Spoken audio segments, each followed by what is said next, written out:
Salut à tous. On se retrouve pour la suite de Nanatsu no Taizai. Alors, c'était bien ou c'était pas bien? Alors, j'ai pas encore vu la fin. C'est des chapitres 300... Non, 205... Non, oui, non, 300 à 344, quelque chose comme ça. Alors, c'est moins bien. C'est moins bien, on va pas se mentir. Malheureusement, c'est un peu paresseux. C'est un peu paresseux. J'y reviendrai ensuite, mais franchement, j'ai été déçu par rapport aux enjeux et au potentiel que ça avait. Et même dans cette cinquantaine de chapitres, il y avait du potentiel. Mais là, malheureusement, on arrive à la toute fin et ce potentiel ne sera évidemment pas exploité. Donc, c'est trop tard. Et au final, on a un manga qui me donne quand même à penser que c'est quand même un peu un manga pour les enfants, hein. Il y a pas mal de trames qui sont évitées, qui auraient pu être plus intéressantes parce que peut-être un peu plus adultes. Donc voilà. Et puis il y a aussi évidemment certains écueils, certaines répétitions. On y vient tout de suite. Alors je vais essayer d'aller beaucoup plus vite que la dernière fois parce que franchement 36 minutes de vidéo c'est pas possible. Juste pour 50 chapitres ça va pas quoi. Alors, déjà pour commencer, on arrive avec. Voilà, on a quitté le gros méchant, roi démon dans le corps de Meliodas. Bon, ok. Mais, euh, voilà. Tout le monde est gentil contre le gros méchant, il n'y a aucune prise de risque, c'est vraiment pas terrible. Et d'ailleurs, voilà. Alors, qu'est-ce que j'ai noté? Euh, Ah oui, et le fait que il n'y a plus de malédiction. À la base, c'est ça ce qu'on nous dit. Il n'y a plus de malédiction pour Meliodas et Elisabeth. C'est un peu facile, bon, me direz-vous. Ensuite aussi, la mort de Ludociel. Alors déjà, Ludociel meurt, je trouve ça incroyable. C'est censé... Déjà pour moi, ça aurait dû être un méchant. Ludociel aurait dû continuer d'être cette figure inquiétante, cette figure inquisitoire, euh, obnubilé par sa propre vision de la lumière et de l'ordre, voilà, et il aurait dû être cette espèce de menace qui était la menace inverse des démons. Enfin bref, moi je trouve que ça aurait été peut-être un peu cliché, mais finalement moins cliché que ce qu'on a eu, c'est ça qui est dingue. Euh, et sa mort passe totalement inaperçue, il disparaît comme Luke Skywalker dans Last Jedi, c'est-à-dire une espèce de pétard mouillé, il se transforme, c'est décevant. Euh, et quand on y pense, quelle mort importante on a eu à part celle-ci? On a eu Ariel, Samriel, Tariel, là, Tamriel, Sariel. Voilà, bon. Même si c'était des personnages qui manifestaient des sentiments et qui avaient des personnalités, c'est vrai qu'on n'y était pas extrêmement attaché. C'est la fin de la guerre sainte et on aurait aimé peut-être un peu plus de conséquences pour cet événement majeur. Alors oui, il y a Monspeet et Dergeri, je dirais que c'est la mort la plus désolante. Mais il y en a une énorme après, et celle-ci, elle est vraiment poignante. J'en parlerai. Alors, scène sympa où les deux frangins, enfin les deux compères, Ban et Meliodas, chantent la petite chansonnette à Hawk. Je trouvais que c'était sympa parce que voilà, il y a une espèce voilà, de simplicité de poésie dans la scène qui est parfaite pour ce qu'elle est. Et c'est dommage d'ailleurs que moi elle soit revenue à la fin. Enfin bref. Cohérence du retour sur l'arc d'Édimbourg avec Gelda, ou Gelda, on nous l'avait dit, voilà, et maintenant on comprend pourquoi, en fait, à la fin de l'arc d'Édimbourg, on revient un peu sur Gelda, comment elle est, voilà, on revient sur ses regrets, tout ça. Et donc c'est une bonne personne et elle a été scellée par Meliodas, donc tout ça concorde, ça fait du sens. Mais généralement, globalement, à partir de la fin de ce premier combat, ce premier combat final, il y a une espèce d'accumulation, d'avalanche de bons sentiments qui est à mon sens au bout d'un moment vraiment indigeste et pénible. Pour moi c'est trop de sucre, quoi, trop de guimauve, trop de pâte d'amande. Moi ça me fait vomir au bout d'un moment. Je trouve que c'est trop simple, mal écrit et ça manque de complexité. Voilà. Euh, Alors par contre, sympa le moment où Elisabeth elle se fait potentiellement écraser par un rocher quand ils vont tous. Ah, c'est le happy end, ils vont tous se séparer, ils vont roi des royaumes des démons, tout ça, bon ok. Et là, gros caillou sur Elisabeth. Alors, évidemment, elle meurt pas, Elisabeth, mais je me disais, ah, ça peut être Merlin en fait, parce qu'elle est trop triste d'avoir perdu Arthur et du coup, en fait, elle se venge, non, c'était pas ça, mais Merlin ensuite, elle a un destin particulier, donc finalement, je l'avais un petit peu vu venir ça, mais c'est pas à ce moment-là que ça se révèle. En l'occurrence ici, c'est le roi démon Enfin bon, qui revient avec Zeldris. Alors déjà, rien que, soit dit en passant, le design roi des mondes Meliodas, le design final là, c'est affreux. Cette combinaison avec ses bras articulés derrière, c'est laid, c'est moche, le design est raté, c'est grotesque. Franchement, déjà que le design du personnage de Meliodas est moche, là c'est catastrophique.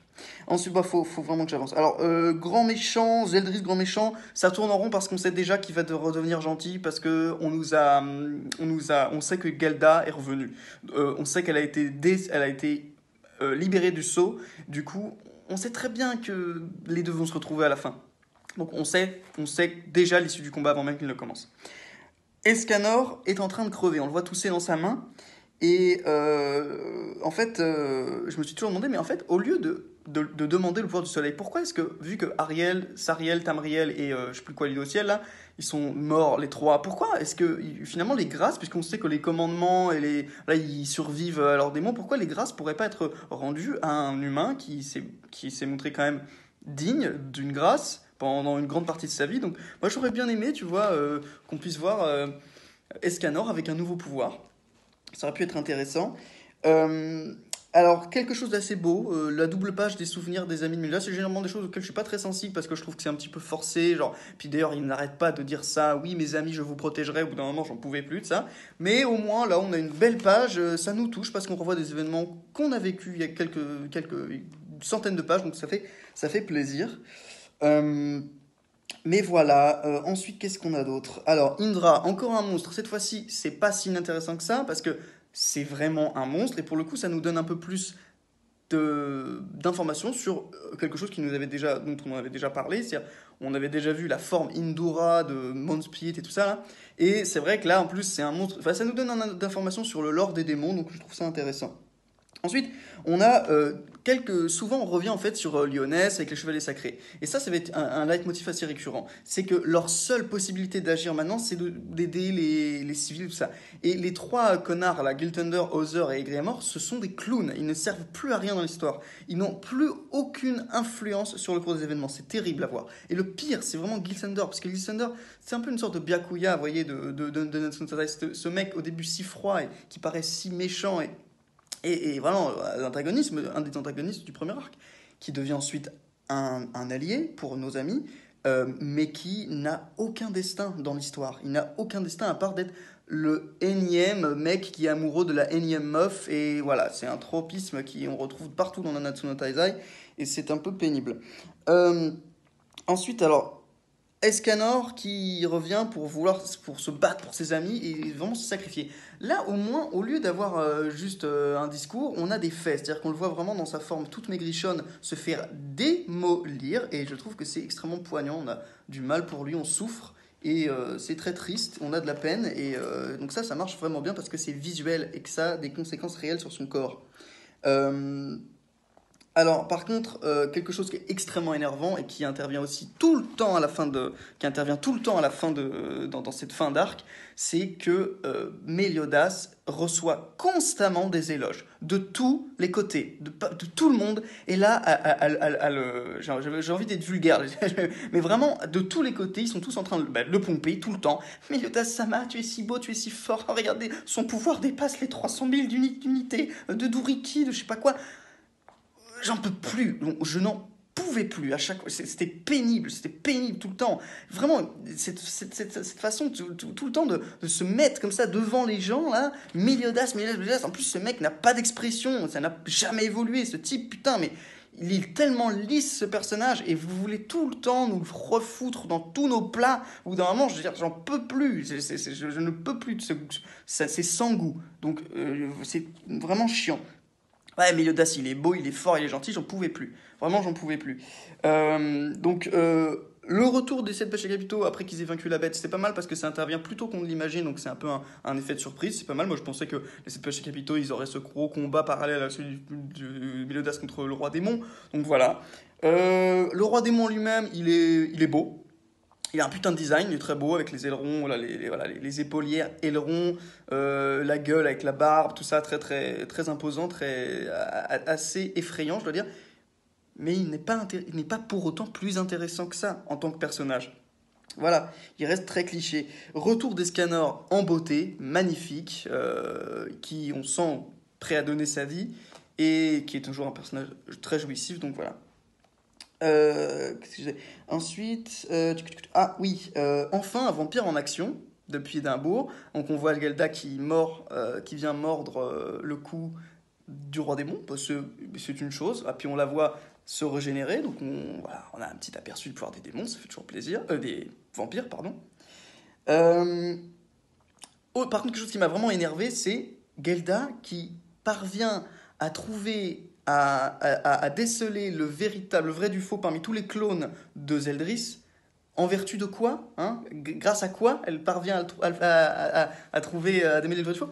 L'amour, voilà. Et c'est tellement cliché, putain, c'est tellement cliché. Genre, ouais, toi aussi, tu aurais vraiment pu trouver, tu aurais vraiment hésité si c'était des clones d'Elisabeth.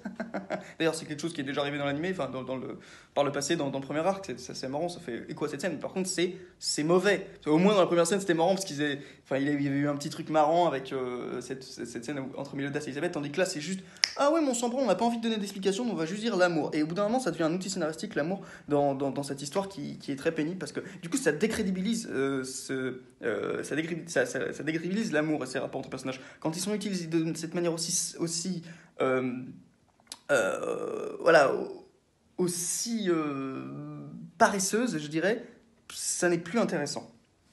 Euh, Ensuite, ouais, dans des petits trucs comme. En plus, c'est ça qui est pénible, c'est qu'ensuite, juste après, on voit Zeldris qui fout sa tête dans les nibards de Gelda. T'as envie de dire, mais si ça doit être un moment beau et romantique et poétique, fais pas un moment comique comme ça, parce que un mec qui fait comme ça dans les nibards d'une meuf, c'est marrant, c'est pas romantique. Je trouve ça, ça manque de maturité. Je trouve que c'est assez immature, en fait. Voilà. Ensuite, ah, tout le monde s'aime, tout le monde va devenir le roi de je ne sais quoi, d'un lyonnaise, des géants, des fées. Ça fait un peu, c'est ultra prévisible, quoi. Donc c'est dommage.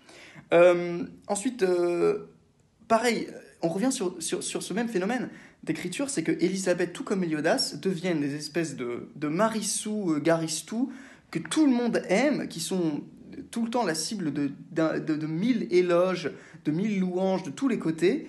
Et c'est pénible. Genre, ah, Elisabeth, t'es trop cool. Oh, Meliodas, t'es trop fort. C'est chiant au bout d'un moment. Il y en a que pour eux. Ça me casse les couilles. Au bout d'un moment, ils m'énervent. En plus, ils sont parfaits. Ils ont aucun défaut. Mais ils sont lisses, les gars. Putain, ce duo de personnages principaux, je les trouve vraiment terribles pour l'histoire. Vraiment, ils m'ont gâché cet arc, je trouve.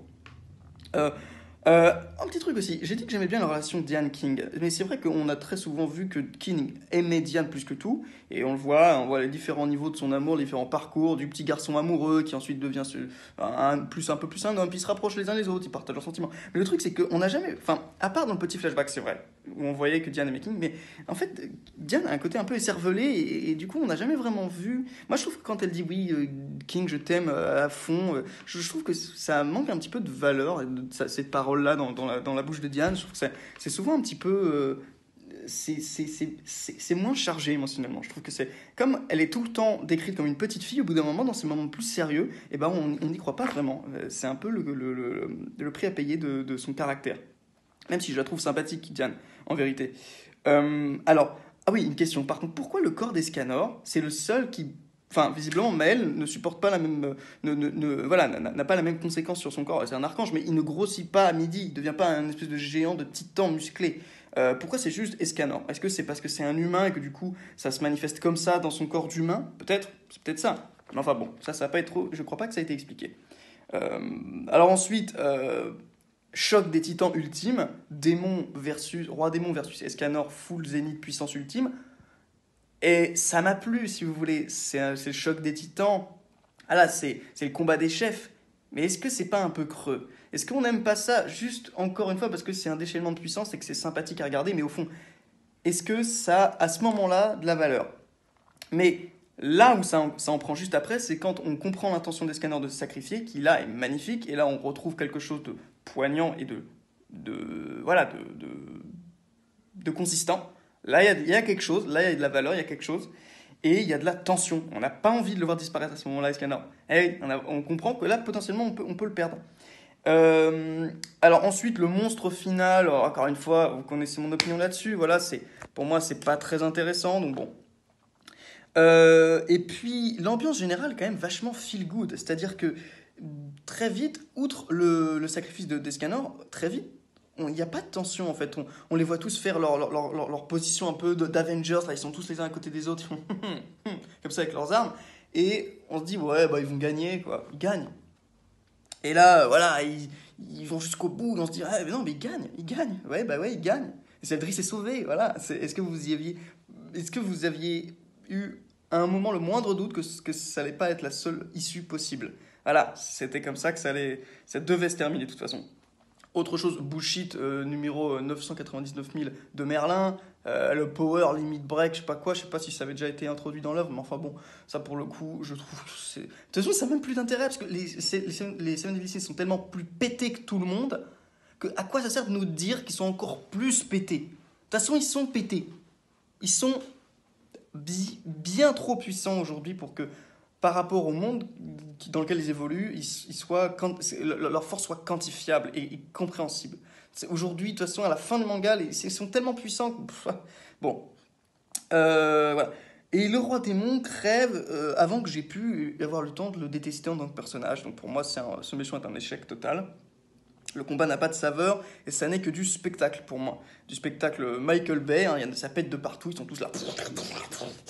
Justiful, danse de dollars, le soleil de ta mère dans ta gueule, Meliodas full counter, ça n'a aucune personnalité mais full counter quand même, ça fait une explosion. Bref, ça n'a pas de valeur en soi. Je trouve que voilà, c'est juste du déchaînement de puissance. Malheureusement, c'est pas terrible.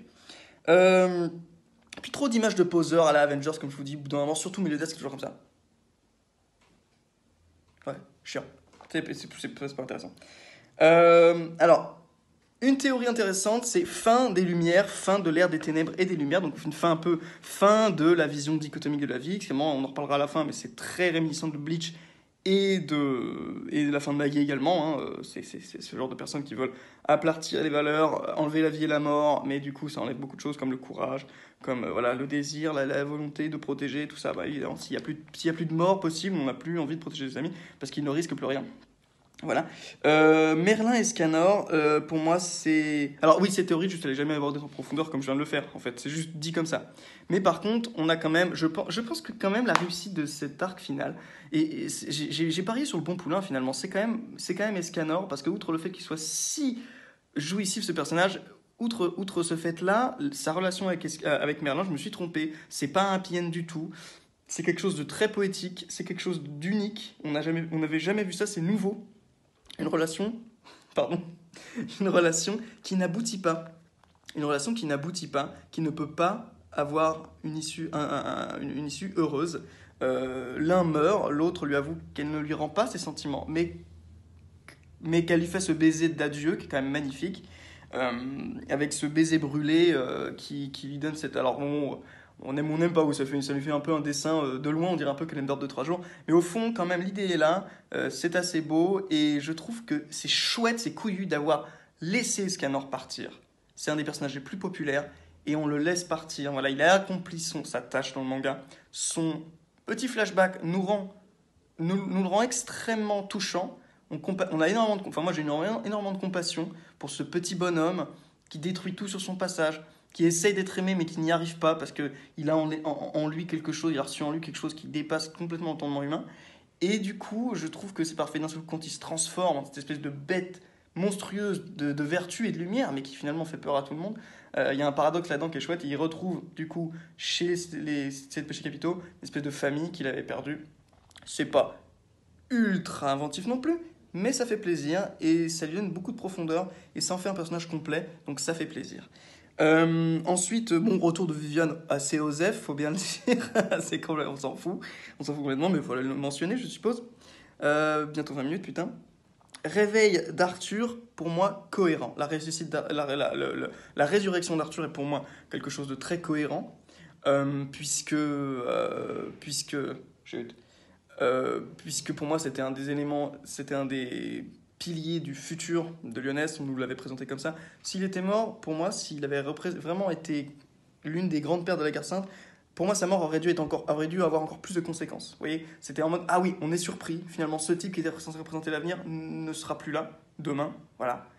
Eh bien, finalement, non, il revient, et pour moi c'est cohérent, parce que ça ne laissait prévoir que ça finalement. Mais je trouve que c'est pas parce que c'était prévisible que c'était une mauvaise chose. Pour le coup, là je trouve que c'est bien, parce que dans l'histoire c'est solide. Je trouve ça solide. Euh, Surtout que je voulais dire aussi, et j'ai oublié de le dire dans mes précédentes reviews, Excalibur, le concept est excellent.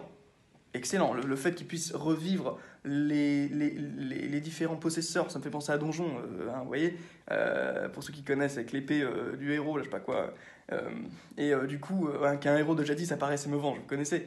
Bref, bon, ben voilà, là, voilà, il revit en lui il revit en lui les passés des grands guerriers qui ont manié cette épée. Et il a en lui des diverses connaissances d'escrimeurs. Je trouve ça formidable. Moi qui aime l'escrime, je trouve ça superbe. Euh, Alors ensuite, il y a quoi? J'ai pas oublié un truc.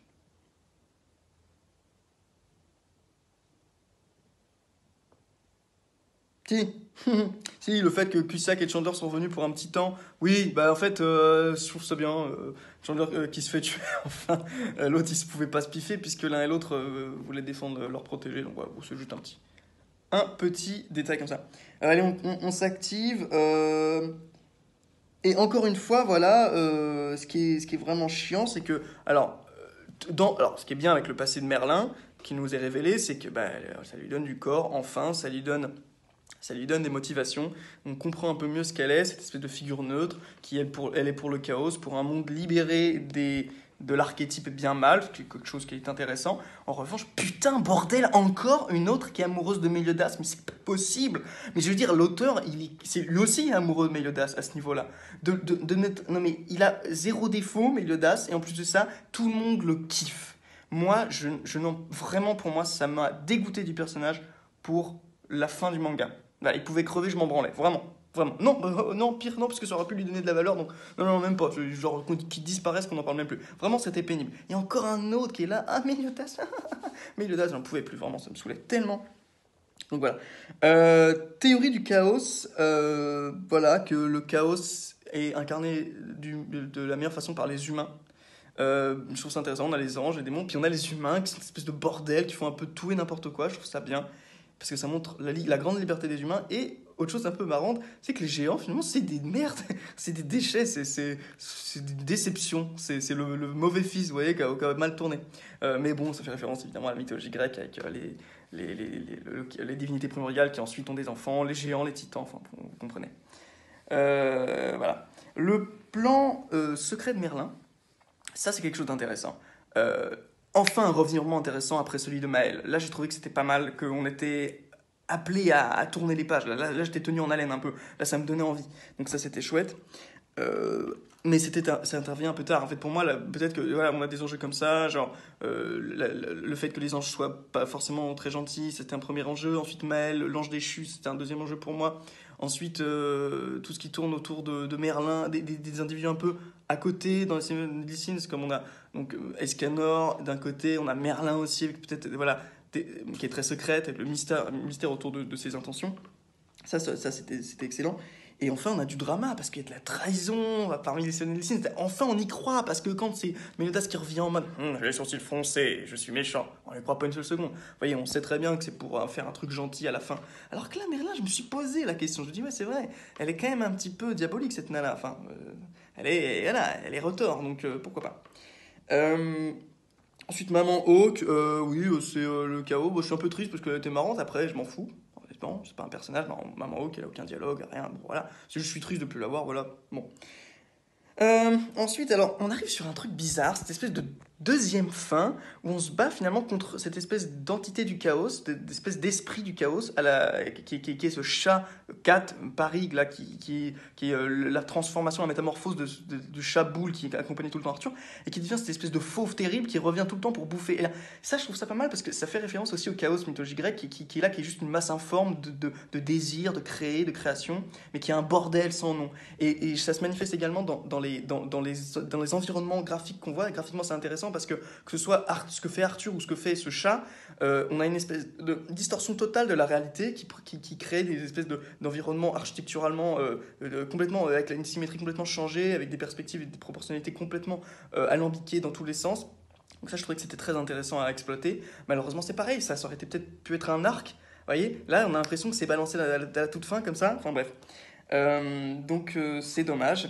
Et ce qui est finalement, alors aussi autre chose de Wild à la fin qui est vivant, on retrouve machin, bon voilà.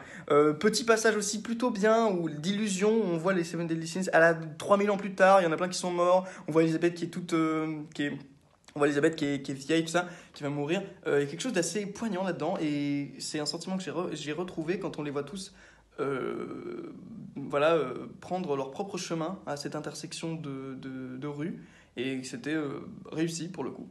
C'était réussi. Mais finalement, je dirais que cette fin, elle est malheureusement entrecoupée de beaucoup trop de combats. On respire mal. Il y a peu de, voilà, il y a peu de moments où on est là et on peut vraiment apprécier la valeur, l'émotion en fait et la charge émotionnelle de ces adieux, de tous ces adieux voilà, que ce soit les personnages entre eux ou nous avec ces personnages-là qu'on a suivi quand même pas mal de chapitres. C'est quand même beaucoup trop du Michael Bay, des explosions partout, et c'est un peu dommage. Donc voilà ce que j'ai à dire pour cette dernière cinquantaine de chapitres, et maintenant je vais faire une vidéo réaction live pour les chapitres, les 2 derniers chapitres. Voilà mes amis, nous nous retrouvons après.